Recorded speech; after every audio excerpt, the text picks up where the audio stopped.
Hello everybody, this is Divyanshu Misra and currently I am working as a junior engineering assistant mechanical in ONGC at Ankleshwar asset. सो अभी मेरी joining जो है just last year ही हुई है। तो मैंने भी प्रिपरेशन की थी। आप में से सारे जो भी मेरा वीडियो देख रहे हैं मतलब प्रिपरेशन कर ही रहे होंगे तभी आप वीडियो देखने आए हैं। तो देखिए, मैं आपको यहाँ पे बहुत सारे डिटेल्स दूंगा, इन्फॉर्मेशंस दूंगा। हालांकि मुझे एडिटिंग आती नहीं है और नहीं मेरे पास सीखने का टाइम है। ओके, सो थोड़ा एडजस्ट करिएगा अगर वीडियो क्वालिटी और वॉइस में कुछ इश्यू हो तो। बाकी कंटेंट तो बहुत आपके यूज़फुल रहेंगे। तो देखो, मेरे बहुत सारे फ्रेंड्स हैं ना, वो मुझसे क्वेश्चंस पूछ रहे थे, जो जो लोग प्रिपरेशन कर रहे हैं, कि बहुत सारी डिटेल्स पूछ रहे थे। तो मैंने बहुत लोग को आंसर दिया है, लेकिन मैं चाहता हूँ कि बाकी लोगों तक भी मेरी इन्फॉर्मेशंस पहुँचे जो कि उनको हेल्प हो। क्योंकि मैं भी प्रिपरेशन कर रहा था तो मैं भी बहुत ढूंढ रहा था यूट्यूब पे, तो मिल नहीं रहे थे उस समय इतने अवेलेबल नहीं थे। और अभी भी आई थिंक सो अवेलेबल तो नहीं होंगे जितना जितना मैं शेयर कर पाऊँगा। सो इसलिए मैं चाहता हूँ कि आप लोग को सारी डिटेल मिले एंड आप अच्छे से प्रिपरेशन करें और सिलेक्ट हो पाएँ। ओके, सो देखो, सबसे पहले तो हम जिसके लिए प्रिपेयर करने जा रहे हैं उसके बारे में हमको पता होना चाहिए कि किस लिए प्रिपेयर करें हम। Why do I prepare for ONGC। Okay, तो मैं आपको बता दूं कि ONGC जैसी लाइफस्टाइल, ONGC जैसे फैसिलिटीज़ एंड बेनिफिट्स कोई भी गवर्नमेंट जॉब, इंडिया की कोई भी गवर्नमेंट जॉब नहीं दे सकती। देगी भी तो इसके इक्विवेलेंट देगी, इससे ऊपर नहीं देगी। समझे? ये लिख लो। कोई भी जितनी फैसिलिटी ONGC देती है उससे ऊपर कोई भी गवर्नमेंट जॉब नहीं दे पाएगी। देगी भी तो इसके इक्विवेलेंट देगी, इसके ऊपर नहीं देगी। ओके, तो अगर देखो मैं कंपेयर करूँ तो इंडिया की जो बेस्ट डिप्लोमा लेवल की जॉब्स हैं ना, वो हैं नंबर 1 पे मैं रखूँगा DRDO, इसरो, BRC। ये तीनों को मैं इक्वलेंट लेवल पे रखूँगा और साथ में भी मैं रखूँगा ONGC को भी। समझे? ये चारों को मैं सेम लेवल पे रखूँगा। यही बेस्ट जॉब है ONGC, यही बेस्ट जॉब है पूरे इंडिया की सारी गवर्नमेंट जॉब। और मैं आपको बता दूँ कि ONGC जैसा जो बेनिफिट्स एंड लाइफस्टाइल कोई भी गवर्नमेंट जॉब में नहीं है। इवन इसरो में जाएंगे ना तो आपके मेंटल प्रेशर बहुत ज़्यादा रहेंगे, और DRDO में भी सेम वे और BRC में भी सेम वे, आपको मेंटल प्रेशर ज़्यादा रहेंगे। ONGC में थोड़ा सा चिल है, थोड़ा रिलैक्स रहोगे आप, टेंशन नहीं रहेगा आपको। ओके, आप अच्छे से काम करेंगे और अच्छा खासा अर्न करेंगे।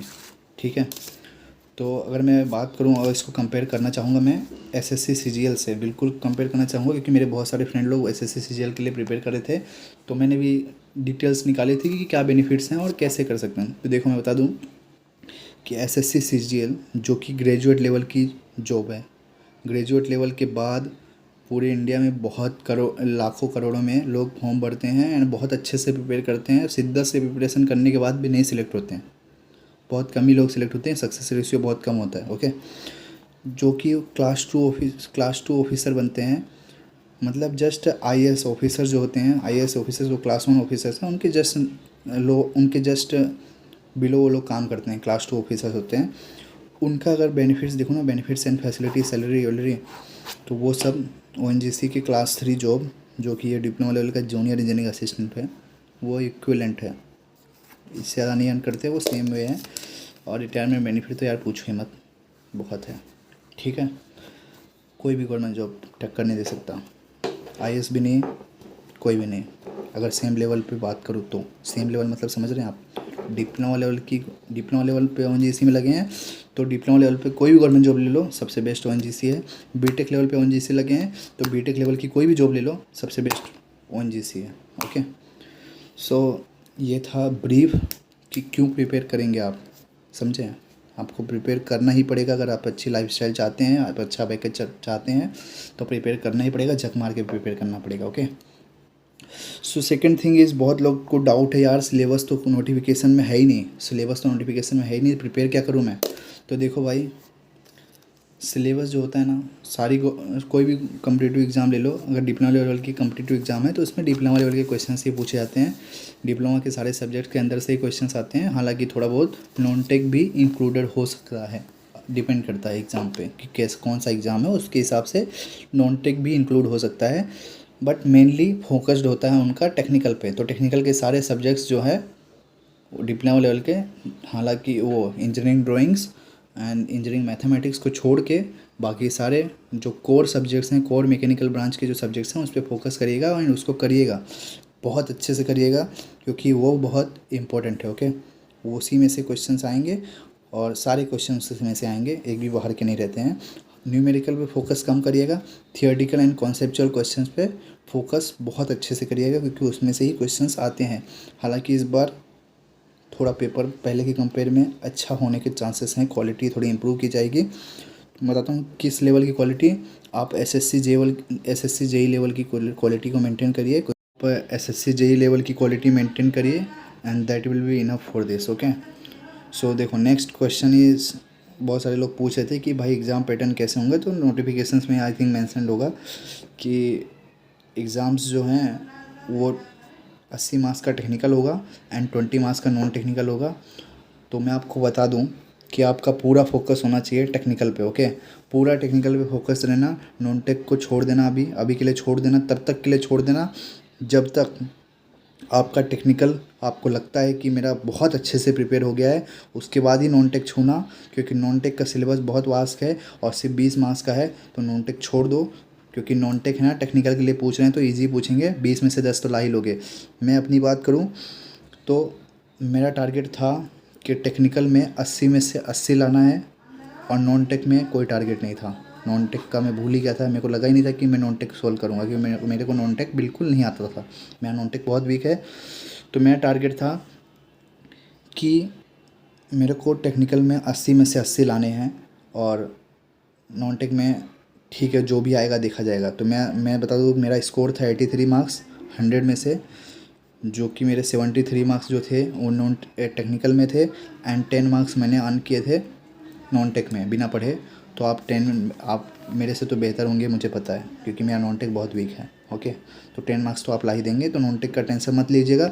टेंशन लीजिए तो सिर्फ टेक्निकल का, बिकॉज टेक्निकल सब पढ़ते हैं और मेन कंपटीशन टेक्निकल में ही है। ओके, सो टेक्निकल ही पढ़िएगा मेन। तो ये हो गया एग्ज़ाम पैटर्न, 80 मार्क्स का टेक्निकल, 20 मार्क्स का नॉन टेक्निकल। फोकस रहना है आपको टेक्निकल पे। नॉन टेक को ठीक है थोड़ा बहुत देख लेंगे एग्ज़ाम के पहले, थोड़ा बहुत देख लेंगे, थोड़ा बहुत, समझ रहे हो ना, इतना नहीं। देन आफ्टर नेक्स्ट क्वेश्चन, बहुत लोग को डाउट है कि भाई प्रिपरेशन तो चालू करेंगे लेकिन एग्ज़ाम कब तक होगी, एग्ज़ाम तो मेंशन ही नहीं है रिक्रूटमेंट एडवर्टाइजमेंट में।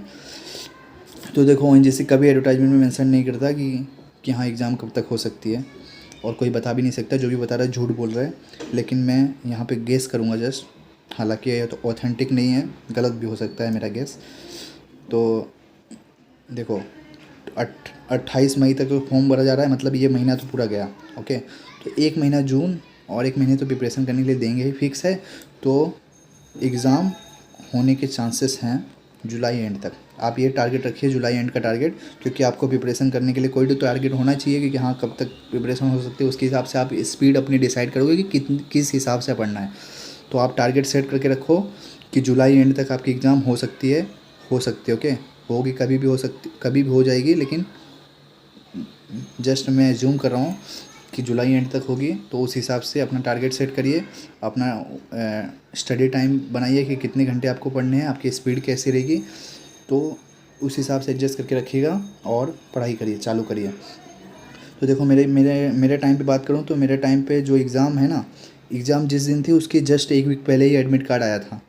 तो आपको पता भी नहीं चलेगा, आप ऐसा सोच रहे हैं कि एडमिट कार्ड आने के बाद थोड़ा फोड़ लेंगे, नहीं फोड़ पाओगे, कुछ नहीं फोड़ पाओगे, छोड़ दोगे, छूट जाएगा आपसे ओएनजीसी।